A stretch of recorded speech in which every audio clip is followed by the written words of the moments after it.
Hello everyone, कैसे हो सभी लोग। उम्मीद करता हूँ खुश होंगे, मौज मस्ती में होंगे। लास्ट क्लास में हम पढ़ रहे थे बाइनोमियल थ्योरम, उसी को हम आगे बढ़ाते हुए नेक्स्ट टॉपिक जो है बाइनोमियल थ्योरम का वो स्टार्ट करते हैं। और नेक्स्ट टॉपिक है किसी भी बाइनोमियल थ्योरम के अंदर या बाइनोमियल के अंदर जब हम उसका एक्सपेंशन निकालते हैं तो एक्सपेंशन जो होता है उसमें सबसे बड़ी टर्म कौन सी होती है ना, ग्रेटेस्ट टर्म कौन सी होती है, और वो भी न्यूमेरिकली। न्यूमेरिकली का मतलब है कि उसका मोड लगा करके अपने को चेक करना है कि सबसे बड़ी टर्म कौन सी है। नेगेटिव पॉजिटिव सबको पॉजिटिव बना करके फिर चेक करना है कि बड़ी कौन सी है और छोटी कौन सी है। सही है। तो हेडिंग अपने पास न्यूमेरिकली ग्रेटेस्ट टर्म।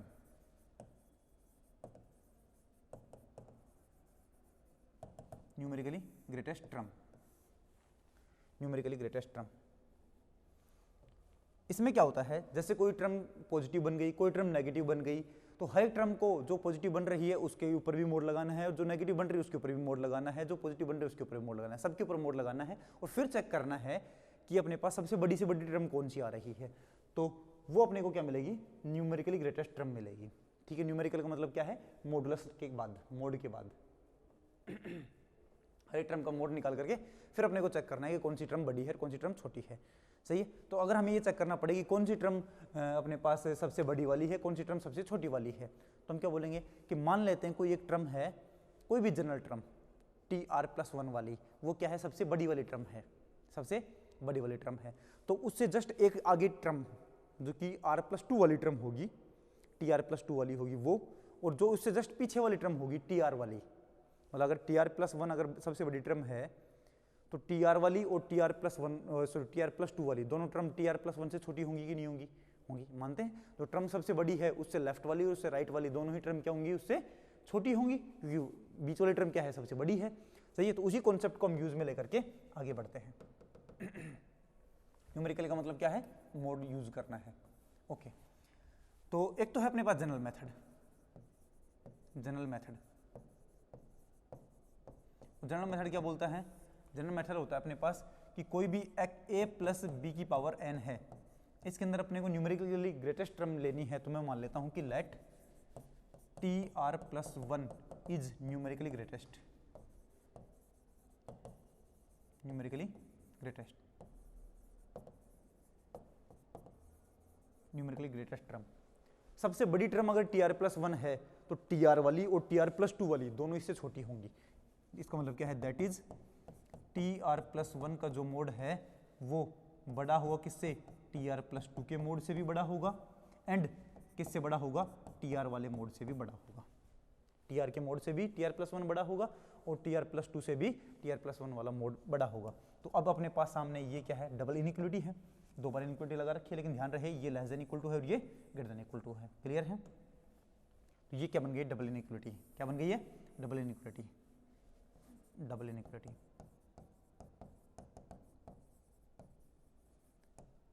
अब इस डबल इनइक्वलिटी को सोल्व करना है और फिर हमें जो आंसर चाहिए वो आंसर निकालना है।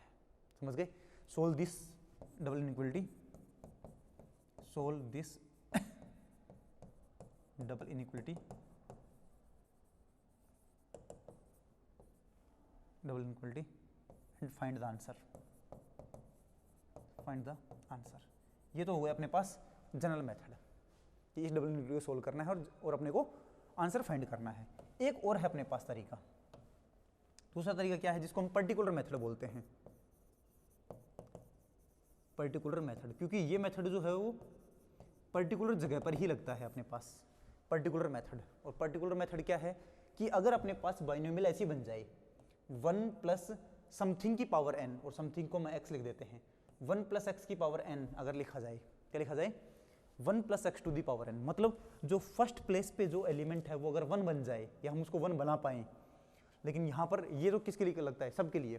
फर्स्ट प्लेस पे 1 आए ना आए सबके लिए ये काम करेगा। लेकिन अगर फर्स्ट प्लेस पे 1 बन जाता है तो उसके लिए अपने पास कोई पर्टिकुलर मेथड हो जाता है। डायरेक्ट फॉर्मूला बता देता हूँ मैं, उसको काम में लेना है। तो फर्स्ट प्लेस पे अगर अपने पास क्या बन जाए, 1 बन जाए। इसका मेथड का मतलब भी ये है कि फर्स्ट प्लेस पे क्या बन जाए, 1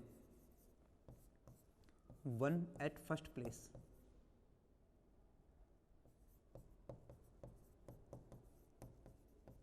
फर्स्ट प्लेस पे क्या बन जाए, 1 बन जाए। ठीक है।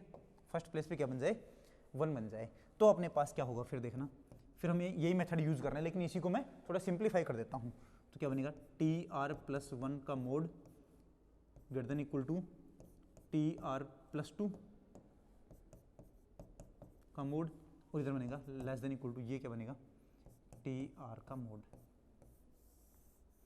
क्योंकि TR को मैंने क्या माना है, ग्रेटेस्ट टर्म माना है। तो इसको मैं क्या लिख सकता हूँ अब आगे, इसका एक्सपेंशन निकालना अपने को, इसका एक्सपेंशन क्या बनेगा, इसकी जनरल टर्म क्या बनेगी, जनरल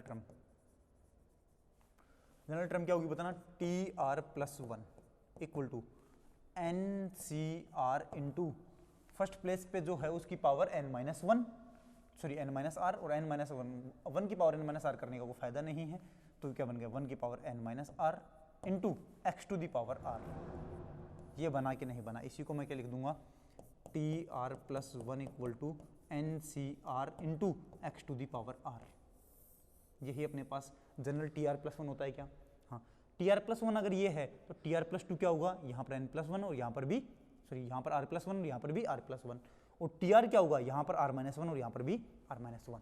तो यहाँ पर मैं लिख देता हूँ सारी बातें कि TR का मोड मतलब NCR-1 into x to the power r-1 का mod, less than equal to ये क्या बनेगा, NCR into x to the power r का मोड, और ये बनेगा greater than equal to NCR+1 into x to the power r+1 का mode. ये बना है, ये भी अपने पास डबल इनइक्वालिटी है जिसको हमें सोल्व करना है। तो मैं पहले कोई भी दो टर्म्स ले लेता हूँ, ये वाली टर्म और ये वाली टर्म, इन दोनों को कंबाइंड करके मैं सोल्व कर लेता हूँ। देखते हैं सोल्यूशन करने पर क्या वैल्यू बनेगी। सोल्व करता हूँ इसको, तो ये क्या बनेगा, NCR-1 into x to the power r-1। सही है, NCR हमेशा एक नेचुरल नंबर बनता है, तो ये आ जाएगा मोड से बाहर, क्योंकि इसका पॉजिटिव वैल्यू ही आती है इसकी हमेशा। ये बनेगा लेस देन इक्वल टू, ये क्या बनेगा, NCR into x to the power r का मोड। ठीक है, इसको मैं क्या लिख सकता हूँ, NCR-1 को क्या लिख सकता हूँ मैं, n factorial upon r-1 factorial into n-r+1 factorial into mod x की power r-1 less than equal to n factorial upon r factorial into n-r factorial into x का मोड की पावर r। सही है, और यहाँ पर लो क्या बनेगा, n फैक्टोरियल से n फैक्टोरियल कैंसिल हो जाता है कैसे, हाँ बिल्कुल, पॉजिटिव वैल्यू से पॉजिटिव वैल्यू काट सकते हो, पॉजिटिव है ये सारे। ये क्या बनेगा ये और ये कैंसिल होगा, यहाँ पर क्या बचेगा, r बचेगा। सही है, ये है n-r और ये है n-r+1, तो ये कटेगा तो क्या बनेगा, n-r+1 बचेगा। सही है, इससे ये कैंसिल होगा तो क्या बनेगा, मोड x बचेगा। सही है, तो ये सारी वैल्यू में लिख लेता हूँ एक साथ। तो इधर से तो अपने पास क्या क्या बचा है, अपॉन में बचा है n-r+1, 1 upon n-r+1 less than equal to, यहाँ पर नीचे बचा है r और ऊपर बचा है मोड x, तो बन गया मोड x अपॉन r। सही है, r पॉजिटिव होता है, ये भी सब पॉजिटिव होता है, इधर इधर मल्टीप्लाई होगा तो वैल्यू क्या बन जाएगी अपने पास, ये वैल्यू बन जाएगी, इधर आएगा तो r less than equal to mod x into n minus r into mod x और प्लस मोड x। सही है, हमें r की वैल्यू निकालनी है कि कौन से r के लिए अपने पास ग्रेटेस्ट टर्म मिलेगी, तो r की वैल्यू निकालनी है। तो मैं बोलूँगा r को एक साइड रखता हूँ मैं, इधर भी लेके आऊँगा तो r कॉमन आ जाएगा, अंदर क्या बनेगा 1 plus mod x less than equal to, और यहाँ पर क्या बनेगा, मोड x कॉमन आ गया, अंदर वैल्यू बनेगी n+1। सही है, तो ये बन गया r less than equal to mod x into n+1 upon 1 plus mod x। यही बना है क्या, चेक करो आराम से, यही बना है कि नहीं बना है। r जो है less than equal to mod x into n+1 upon 1 plus mod x, ये वैल्यू बनी है इन दोनों को सोल्व करने पर। सही है, अब हमें इन दोनों को भी सोल्व करना है, और इन दोनों को सोल्व करने पर क्या बनेगा वो मैं डायरेक्ट लिख देता हूँ। इन दोनों को सोल्व करने पर जो बनेगा उसको मैं यहाँ पर ही पुट कर दूंगा इधर के साइड में, तो बताना मैं फाइनल इन दोनों को सोल्व करने पर, और मैं फाइनल आंसर लिख देता हूँ। फिर ये खुद से भी सोल्व कर सकते हो, मैं बता देता हूँ डायरेक्ट ही। तो अपने पास क्या आया, सो आर की वैल्यू बनी है less than equal to mod x into n plus 1 upon 1 plus mod x. और सेकंड वाले पोर्शन को सोल्व करने पर जो बनेगा वो इधर की साइड में लिखा जाएगा, चेक कर लेना आप खुद से, वही बनेगा जो मैं यहाँ पर लिख रहा हूँ। इस पूरे के अंदर से 1 माइनस कर दो, इस पूरे के अंदर से 1 माइनस कर दो। सर हमें वो दोनों चीज़ सोल्व करनी पड़ेगी? नहीं, आप बस इसको सोल्व कर लेना, उसमें से एक कम करके यहाँ पर लिख देना, सही आएगा हमेशा। जो यहाँ पर उसमें से एक कम लिख देना है यहाँ पर, सही है। तो इस पूरे में से 1 माइनस करके -1 करके आप यहाँ पर लिख देना, सही है। मैं यहाँ पर एक बार -1 करके दिखा देता हूँ, क्या बनेगा, mod x into n plus 1 upon 1 plus mod x minus 1। तो ये बनेगा mod x into n plus mod x minus 1 minus mod x upon 1 plus mod x। ये और ये कैंसिल हो गया और वैल्यू बन गई mod x into n minus 1 upon 1 plus mod x। चाहो तो मैं यहाँ पर लिख देता हूँ ये वैल्यू, लेकिन अपने को उस वैल्यू को याद नहीं रखना, बात ये है ना, mod x into n minus 1 upon 1 plus mod x। समझ गए? इसको याद नहीं रखना, क्योंकि ये जो वैल्यू बनेगी उसी में से एक कम यहाँ पर लिख दूंगा। जैसे मान लो यहाँ पर बन गया 1.5, तो 1.5 में से 1 माइनस करेंगे तो क्या बनेगा 0.5, तो 0.5 यहाँ पर आ जाएगा। तो r की वैल्यू 0.5 से लेकर के और 1.5 तक होगी। r हमेशा नेचुरल नंबर होता है, या जीरो ले सकते हो, होल नंबर होता है ना। r की वैल्यू n में से एक भी चूज नहीं करना, 1 चूज करना, 2 चूज करना, कितने चूज करना है, वो नेचुरल नंबर या होल नंबर होता है, हाँ कि ना। तो r की वैल्यू हमेशा होल नंबर में से आएगी। तो 0.5 से लेकर के 1.5 तक कितने r होंगे, एक ही r होगा, r इक्वल टू 1 वाला। समझ गए? इस तरीके से मान लो इसकी वैल्यू जो है, इसकी वैल्यू मान लो आ गई 4, तो 4 में से कम करेंगे तो क्या बनेगा, ये 3 बनेगा। तो r की वैल्यू 3 से लेकर के 4 तक होल नंबर होनी चाहिए। तो r की वैल्यू क्या बनेगी, 3 भी बनेगी एंड 4 भी बनेगी। 3 less than equal to r less than equal to 4, तो 3 की वैल्यू 4 एंड 5, सॉरी 3 एंड 4 दोनों बनेगी। r की वैल्यू 3 एंड 4 दोनों ही बनेगी। ये बात समझ में आ रही क्या? ओके। तो मैं बोल दूंगा कि अगर r की वैल्यू 2 आ गई तो मैं बोलूंगा ये दोनों टर्म्स पर अपने पास क्या बनेगा, सेम वैल्यू बनेगी और सबसे बड़ी वैल्यू बनेगी। और r की वैल्यू अगर एक ही बनती है तो फिर मैं बोलूंगा यही सबसे बड़ी वैल्यू देने वाली टर्म है अपने पास, एक ही। और r की वैल्यू 2 बनती है तो फिर दोनों टर्म अपने पास सबसे बड़ी वैल्यू देंगी और सेम वैल्यू देंगी और सबसे बड़ी वैल्यू देंगी। बात समझ में आएगी नहीं आई? ये मैंने लिखवा दिया है यहाँ पर सारी बात। ओके, तो मैं इसको एक बार दिखा देता हूँ कि कैसे कैसे अपने पास कौन कौन सा पोर्शन लिखना है, उसका स्क्रीनशॉट करके नोट्स बनाने हैं, राइट डाउन करना है। यहाँ से न्यूमेरिकली ग्रेटेस्ट टर्म तो हेडिंग लिखनी है अपने को।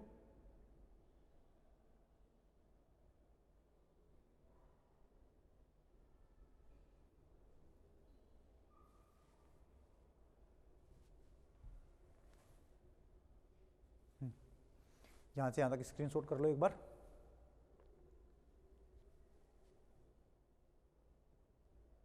पर्टिकुलर मेथड जो होता है वो पर्टिकुलर टाइम पर ही लगता है, कि अपने पास फर्स्ट प्लेस जो है वो अगर 1 बन जाता है या फिर हम 1 बना पाते हैं तो हम पर्टिकुलर मेथड लगाएंगे, अदरवाइज जनरल मेथड ही लगाएंगे।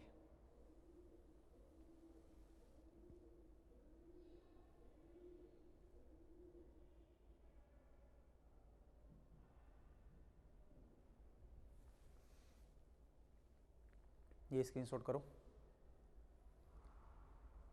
और उसके बाद ये लिखो।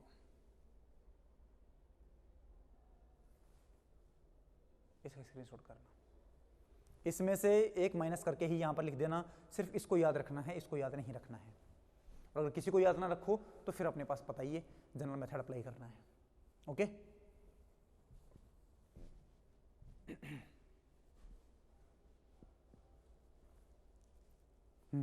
चलो आगे बढ़ते हैं, क्वेश्चन करते हैं।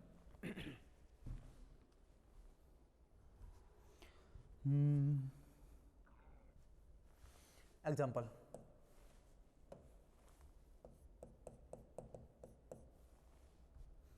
अपने पास find the index n, find the index n of the binomial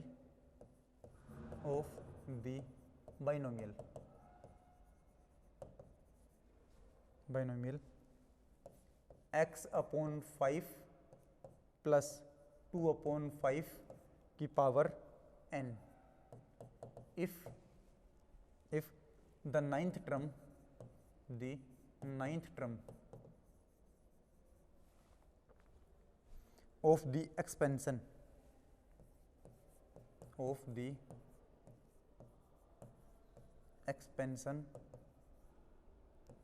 has numerically the greatest coefficient,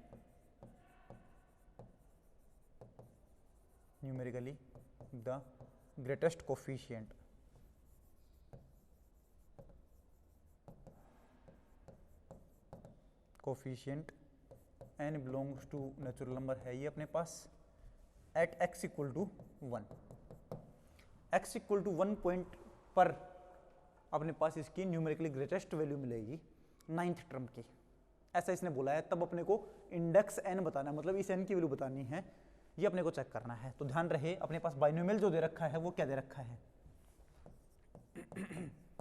binomial जो है वो क्या दे रखा है, x/5 प्लस 2/5 की पावर n। इसका एक्सपेंशन निकालना है तो n+1 टर्म्स आएंगी कि नहीं आएंगी, टोटल n+1 टर्म्स आएंगी। उन टर्म्स में से जो नाइन्थ टर्म है वो अगर सबसे बड़ी वैल्यू देता है, न्यूमेरिकली सबसे बड़ी वैल्यू देता है, मतलब उस वैल्यू का मोड निकालूंगा, उस टर्म का मोड निकालूंगा तो सबसे बड़ी वैल्यू मिलेगी। अगर हमें वो भी कौन से पॉइंट पर, x की वैल्यू 1 पुट करने पर, तब हम बोलेंगे कि अब अपने पास वैल्यू क्या मिलेगी। अब ऐसा नहीं कि x की वैल्यू 1 यहीं पर पुट कर दी तो क्या बनेगा, 1/5 प्लस 2/5, 3/5 की पावर n, वो तो एक ही टर्म बनी। हाँ ना, तो पहले उसका एक्सपेंशन करना है और लास्ट में जाकर के अपने को x की वैल्यू 1 पुट करनी है, समझ गए। हाँ, तो अब अपने पास यहाँ से n की वैल्यू निकालनी है, क्या वैल्यू निकालनी है, n की वैल्यू। तो बताना सबसे पहले तो बाइनोमियल क्या है अपने पास, हियर बाइनोमियल इज क्या है, x/5 प्लस 2/5 की पावर n। क्या इसका फर्स्ट प्लेस जो है वो 1 है क्या, फर्स्ट प्लेस जो है वो, फर्स्ट प्लेस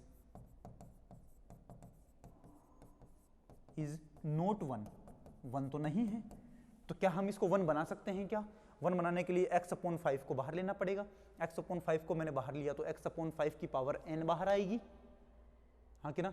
तो फिर x/n की पावर बाहर आ गई तो अपने पास x बाहर आ गया है, तो वो प्रॉब्लम करेगा कि नहीं करेगा, बिल्कुल करेगा, क्योंकि अब अपने को ये पता नहीं चल पाएगा कौन सी टर्म कौन सी है, कौन सी टर्म कौन सी है। अगर यहाँ पर कोई कॉन्स्टेंट होता 1/5 टाइप का तो 1/5 को मैं बाहर ले लेता और यहाँ पर x होना चाहिए था तब, तो फिर x के ऊपर कोई दिक्कत नहीं आती, हाँ ना। अब मैं x ले लूँगा बाहर तो आधे x तो बाहर रह गए, आधे x अंदर रह गए, तो अपने पास कौन सी टर्म में कितने x आएंगे ये हम बता नहीं पाएंगे डायरेक्ट, सही से अच्छा बैठ नहीं पाएगा। तो इसमें से हम डायरेक्ट 1 नहीं बना पाते, कौन से, फर्स्ट प्लेस को हम 1 नहीं बना पा रहे हैं। बात समझ में आई कि नहीं, क्योंकि अगर x बाहर आया तो फिर कितने x अंदर रहेंगे, कितने x बाहर रहेंगे, वो उसके हम कैलकुलेट नहीं कर पाएंगे। चलो स्टार्ट करते हैं अब हम। तो हमें क्या करना पड़ेगा, देन बाई जनरल मेथड लगाना पड़ेगा। जनरल मेथड अपना क्या बोलता है कि लेट करने की जरूरत नहीं है, क्योंकि अपने को दे रखा है कि नाइन्थ टर्म क्या है, सबसे बड़ी टर्म है। तो मैं बोलूंगा जनरल मेथड में क्या होगा, here ninth term is greatest term, numerically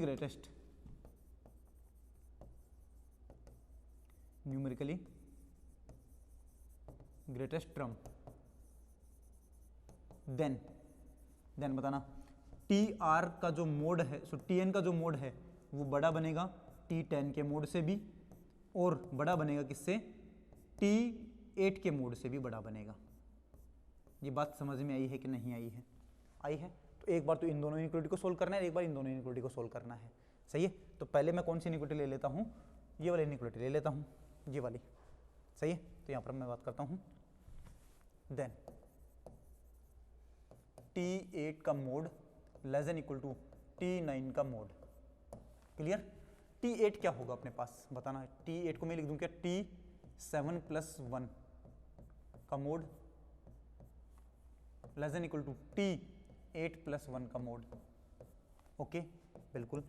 TR+1 होता है तो क्या लिखते हैं, NCR 7 है इंटू फर्स्ट A की पावर n माइनस r और B की पावर r। तो A कितना है अपने पास x/5 और B कितना है 2/5। तो x/5 की पावर तो कितनी बन जाएगी, x/5 की पावर बन गई है n माइनस r कितना है 7 इंटू B 2/5 है, उसकी पावर कितनी बन जाएगी n, जो कि कितना है 7 है। सॉरी उसकी पावर बन जाएगी r जो कि 7 है, लेस देन इक्वल टू, इसके ऊपर मोड जरूर लगा देना है, तो ये लो मोड, ये क्या बनेगा, अब r की जगह 8 है तो क्या बनेगा NC8 इंटू फर्स्ट प्लेस पे है x/5 की power n-8 into second place पे है 2/5 की पावर 8 का मोड। क्लियर?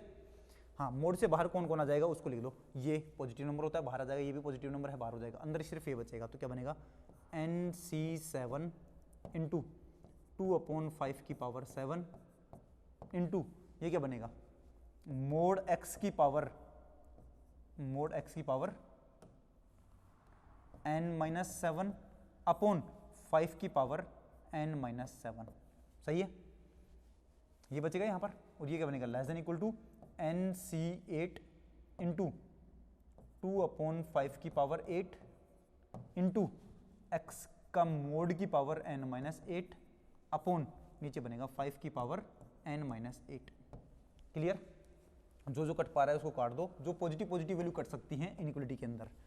तो इसको मैं एक बार थोड़ा सोल्व कर लेता हूँ, वैसे इससे तो ये कट गया, तो एक बार क्या बनेगा 2/5 बचा कि नहीं बचा, बच गया है, यहाँ से ये कैंसिल होगा, तो ये पावर है n-8, n में से ज़्यादा कम हो रहा है ना, n में से 8 माइनस कर रहे हैं तो कम पावर बचेगी, n-7 करेंगे तो ज़्यादा पावर बचेगी, तो यहाँ पर एक 5 बचेगा कि नहीं बचेगा, बचेगा। अब यहाँ से और सोल्व कर लेते हैं एक बार, वैल्यू क्या बनेगी, तो ये बन गया n factorial upon 7 factorial into n-7 factorial into यहाँ पर बनेगा मोड x की पावर ये और ये, इन दोनों से कैंसिल होगा तो यहाँ पर ही बचेगा अपने पास मोड x, तो ये बनेगा mod x upon 5 less than equal to, यहाँ से क्या बनेगा n फैक्टोरियल अपॉन 8 फैक्टोरियल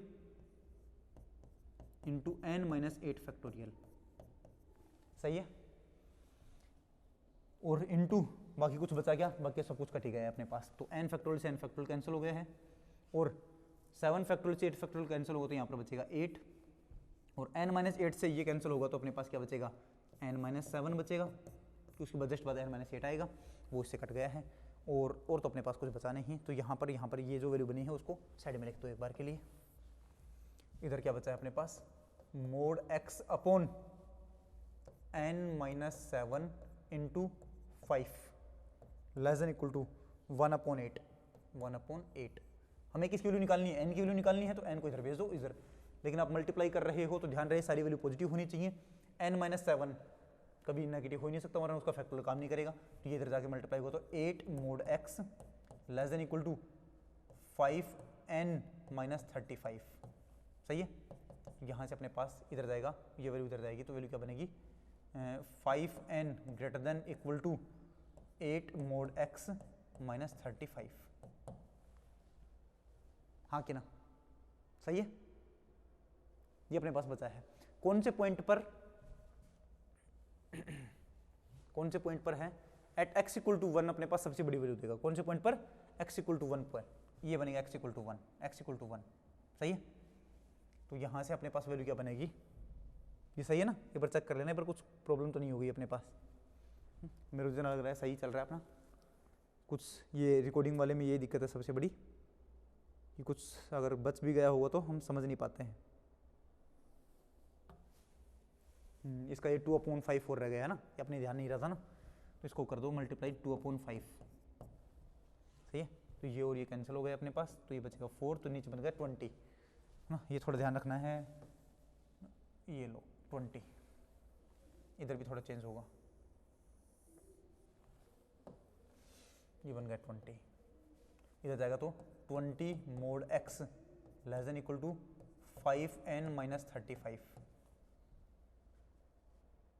सही है, ये बनेगा, एक बार और चेक कर लेना एक बार,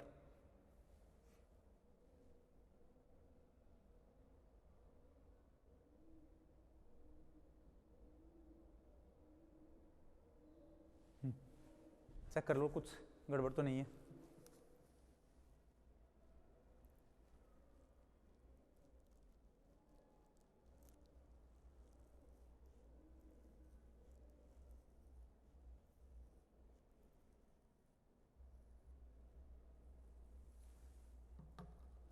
सही है ना,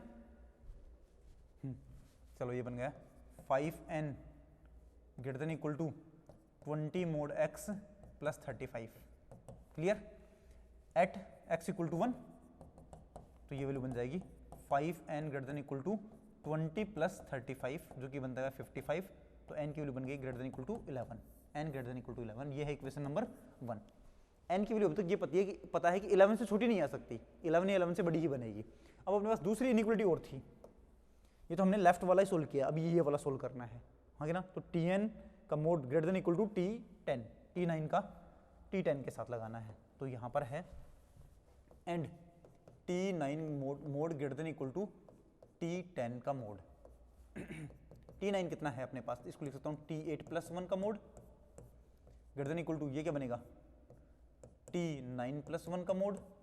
और यहाँ पर क्या लिखूँ मैं, NC8 इंटू x अपॉन 5 की power n minus 8 into 2 upon 5 की पावर 8 का mod greater than equal to NC9 into x upon 5 की power n minus 9 into 2 upon 5 की पावर 9 का मोड। ये लो सोल्व करो इसको। NC8 क्या होता है, n factorial upon 8 factorial into 9 minus 8 factorial into x upon 5। तो x की पावर, तो x की पावर मोड, ये मोड हो गया पहले, तो x की मोड उसकी पावर n माइनस 8 और 5 की पावर n माइनस 8 इंटू ये क्या बनेगा 2 अपॉन 5 की power 8 greater than equal to, ये बनेगा n factorial upon 9 factorial into n minus 9 factorial into mod x की पावर n माइनस 9। मोड पता नहीं क्यों आ रहा है, मोड लिखा हुआ है ना, बाकी सब तो पॉजिटिव बाहर चले जाएंगे। और ये क्या बनेगा 5 की power n minus 9 into 2 upon 5 की पावर 9। सही है। अब कौन कौन कट पा रहा है उसको काट दो, यहाँ से ये कैंसिल होगा तो बचेगा 2 अपॉन 5, ध्यान रखना इसको। यहाँ से पावर n माइनस 8 है, यहाँ से पावर n माइनस 9 है, तो एक कम पावर है उधर और एक पावर ज़्यादा है इधर, तो क्या बनेगा मोड x बचा है। यहाँ से और यहाँ से कटेगा तो यहाँ पर क्या बचेगा 5 बचेगा एक, n फैक्टोरियल से n फैक्टोरियल कैंसिल हो जाएगा, 8 फैक्टोरियल से 9 फैक्टोरियल कट करके यहाँ पर 9 बचेगा, और यहाँ से n माइनस 9 और n माइनस 8 में ज़्यादा ये है, तो ये क्या बचेगा n माइनस 8 बचेगा। सही है, जो कटना था वो कट गया है। अब इसको लिख दो। इधर कौन कौन बचा, ऊपर तो बना है मोड x, नीचे बचा है 5, ये 5 इस 5 से कैंसिल हो जाएगा। ओके, तो नीचे क्या बचा है n माइनस 8 और ग्रेटर देन इक्वल टू, उधर क्या बचा ऊपर तो 2 और नीचे क्या बना है 9, ये बचा है क्या, इसको मल्टीप्लाई कर दो, इधर जाएगा तो क्या बनेगा और ये इधर जाएगा तो mod x into 9 greater than equal to 2n minus 18 16, 8 2 16 16। सही है। ये क्या बनेगा अपने पास 2n less than equal to, ये 16 इधर जाएगा तो क्या बनेगा 9 इंटू मोड x प्लस 16। अब बात कहाँ पर करते हैं, एट x इक्वल टू 1 पर, तो वैल्यू क्या बनेगी 2n less than equal to 9 plus 16, तो ये बनेगा 25, तो n की वैल्यू बनेगी less than equal to 12.5। Equation number 2। Equation number 1 तो बोल रही थी कि वैल्यू जो है n की वो 11 या 11 से ज़्यादा आएगी, और ये बोल रहा है 12.5 ये उससे कम आएगी, ये उससे कम आएगी। ये बात समझ में आएगी नहीं आई, या तो 12.5 आएगी या 12.5 से कम आएगी अपने पास वैल्यू। सही है, तो हम इन दोनों से ही क्या कंक्लूजन निकाल सकते हैं, 11 से बड़ी और 12.5 से छोटी, 11 से बड़ी और 12.5 से छोटी। तो बताओ वैल्यू क्या बनेगी अपने पास। तो मैं बोलूँगा from equation number 1 and 2, from equation 1 and 2, from equation 1 and 2 बताना वैल्यू क्या बनेगी। n जो है वो greater less than equal to 12.5 और ग्रेटर देन इक्वल टू क्या बनेगा 11। हाँ कि ना, इससे तो छोटा बनेगा, इससे 11 से बड़ा बनेगा। तो बताना n की वैल्यू क्या बनेगी अपने पास, n की वैल्यू 11 आएगी और 12 आएगी, क्योंकि n की वैल्यू इंटीजर नंबर ही होगी, इससे अलावा कुछ होगी नहीं। तो n की वैल्यू क्या बन जाएगी 11 बन जाएगी या फिर 12 बन जाएगी। ये बात समझ में आई कि नहीं आई, हाँ कि ना, बात समझ में आ गई। अब बात यह है कि अपने पास जो ग्रेटेस्ट टर्म है वो 9th नंबर की टर्म दे रखी थी। कौन सी दे रखी थी, 9th नंबर की टर्म दे रखी थी। हाँ, इसका मतलब क्या है कि T9 ही सबसे बड़ा है, T9 ही सबसे बड़ा है, तो यहाँ का जो ये इक्वल वाला साइन है वो हटेगा, यहाँ का इक्वल वाला साइन हटेगा, यहाँ पर जितने भी इक्वल के साइन हैं वो हट जाएंगे, सिर्फ क्या बचेगा, ग्रेटर देन वाला बचेगा। तो n ग्रेटर देन 11 और यहाँ से क्या बचेगा, n लेस देन 12.5, तो वैल्यू क्या बन जाएगी अपने पास, यहाँ से n की वैल्यू बन जाएगी अपने पास सिर्फ और सिर्फ 12। हाँ कि ना, समझ गए बात। लेकिन अपने पास ये कहीं पर भी नहीं दे रखा है, उसने ये कहा कि ग्रेटेस्ट टर्म जो है वो 9th है। हाँ कि ना, क्या पता उसके अलावा भी कोई टर्म ऐसी हो जो 9th के बराबर, 9th टर्म के बराबर ही आ रही हो। हाँ कि ना, तो एक बार सोचो कि क्या वो ऐसा बोल सकता है क्या कि सबसे बड़ी टर्म जो है वो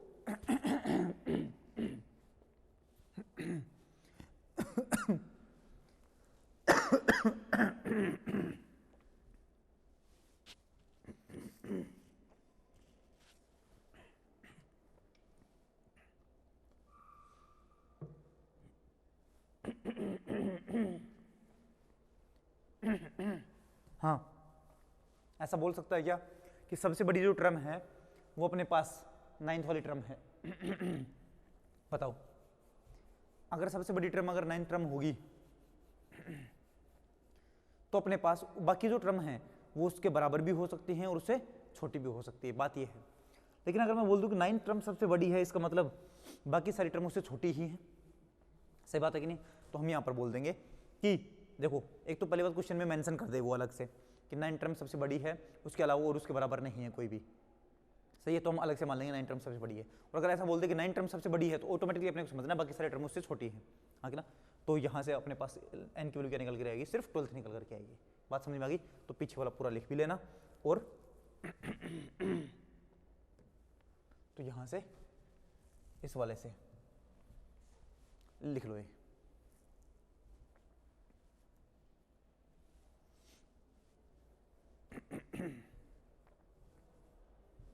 ठीक है, ये वाला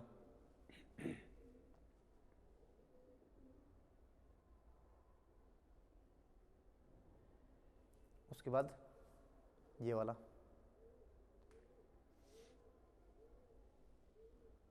और उसके बाद ये वाला। अब क्वेश्चन में अगर मेंशन कर दे ना, क्वेश्चन में अगर अलग से मेंशन कर दे कि इससे 9th टर्म जो है वो सबसे बड़ी टर्म है या और टर्म उसके बराबर भी हो सकती है, तो फिर अपने को क्या लेना है, इक्वल टू इक्वल वाला लेना है। और अगर अलग से मेंशन ना करे तो भी हम क्या बोलेंगे, इक्वल टू वाला साइन ले सकते हैं। लेकिन अगर अलग से मेंशन कर दे कि स्ट्रिक्टली बड़ी है ना, स्ट्रिक्टली न्यूमेरिकली ग्रेटर टर्म है, तो स्ट्रिक्टली मतलब है कि बड़ी ही है, अब बराबर वाला केस नहीं हो सकता, तो ये इक्वल टू वाला केस मत लेना तब, है ना। Strictly greater than greatest term बोल दे तो फिर ये इक्वल टू वाला टर्म मत लेना, फिर आपका आंसर n इक्वल टू 12 ही आएगा। अभी आपका n इक्वल टू 11 और 12 दोनों आंसर आएगा। लिख लो और आगे क्वेश्चन करते हैं फिर, ठीक है। नेक्स्ट क्वेश्चन करते हैं। Question is if x equal to 1 then numerically greatest term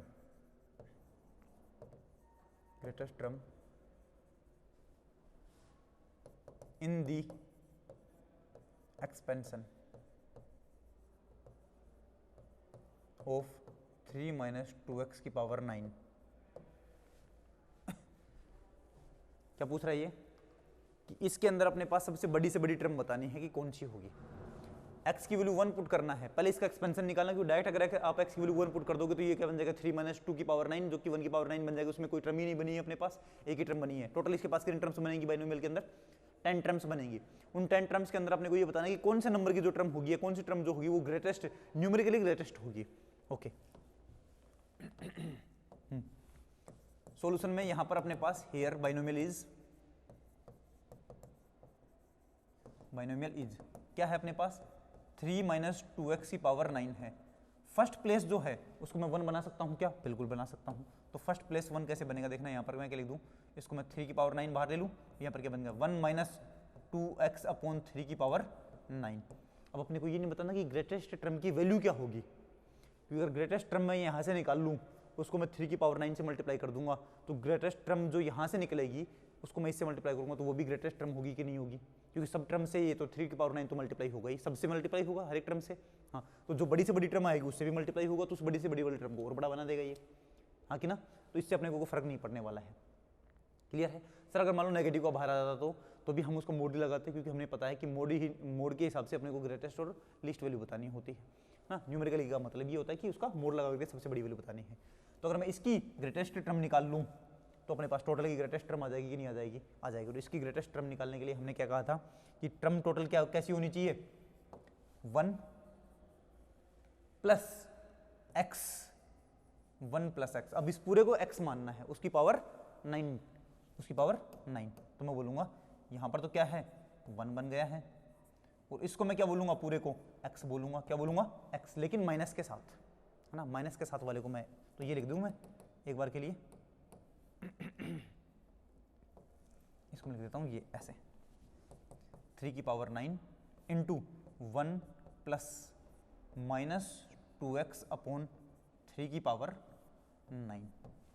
इसको तो पूरे को मान लेता हूं मैं क्या, ये तो फर्स्ट टर्म है, फर्स्ट प्लेस, और ये है सेकंड प्लेस, और इसको मान लेता हूं मैं कितना, कैपिटल X मान लेता हूं। तो ये टर्म कैसी बन गई अपने पास? 3 की पावर 9 इंटू 1 प्लस एक्स की पावर 9 जैसा बन गया क्या? 1 प्लस एक्स की पावर 9 जैसा, बिल्कुल। और मैंने पर्टिकुलर मेथड पढ़ाया है, पर्टिकुलर मेथड पढ़ाया है एक, ये रहा ये था पर्टिकुलर मेथड, ये रहा पर्टिकुलर मेथड, जिसमें 1 प्लस एक्स की पावर n टाइप का होता है। तो हमें आंसर में क्या लिखना होता है? r less than equal to mod x into n plus 1 upon 1 plus mod x। जो भी वैल्यू आएगी उसमें से एक कम इधर करना है। ओके, फॉर्मूला याद रखना है ताकि हम क्वेश्चन आसानी से कर सकें पर्टिकुलर मेथड के अंदर। अब जनरल मेथड इसमें लगा हुए लग जाएगा, कोई दिक्कत नहीं है, थोड़ा लेंदी प्रोसेस हो जाएगा। Then for greatest term, for numerically greatest term,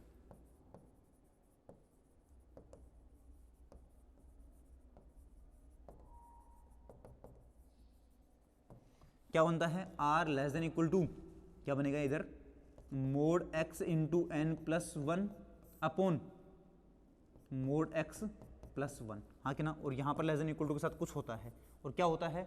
इसी का जो -1 के साथ लिखा जाता है वो होता है यहाँ पर, ठीक है। तो हम पहले लिख देते हैं यहाँ पर r less than equal to mod x, मतलब x की वैल्यू क्या है? कैपिटल X लिखेंगे, तो कैपिटल X की जगह क्या आएगा? तो ये बन गया -2x अपॉन 3 का मोड, हाँ कि ना। कैपिटल X की तरह काम करेगा वो, ओके। उसके बाद क्या है? n कितना है? 9 प्लस 1 अपॉन मोड x, तो बनेगा मोड -2x अपॉन 3 का मोड प्लस 1, हाँ कि ना। और इधर क्या बनेगा?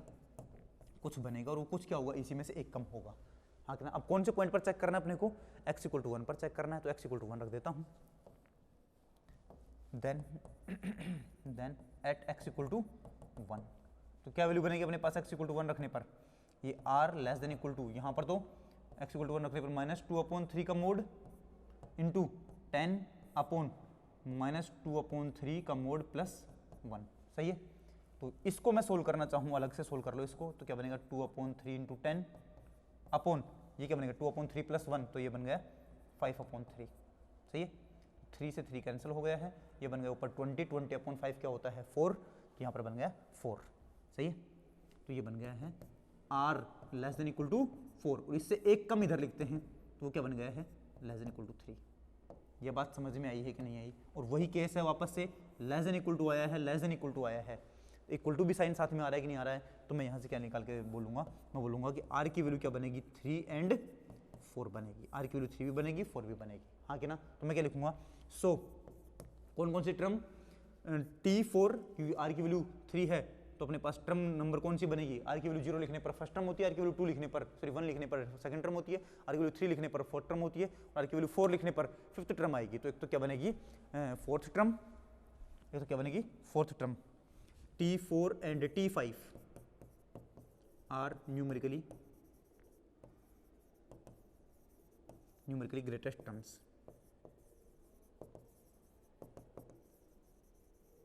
न्यूमेरिकली ग्रेटेस्ट टर्म्स, बात समझ में आएगी नहीं आई? आ गई है तो इसको फटाफट लिख लो, उसके बाद मैं एक एग्जांपल लिखूंगा, उस एग्जांपल को घर पे करके आना है।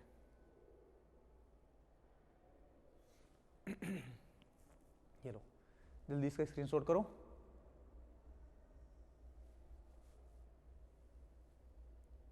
और इसका भी स्क्रीनशॉट करो और एक लिख लो घर के लिए question.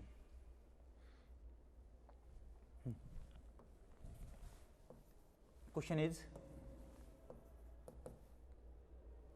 if x equal to 1/3 then numerically greatest term is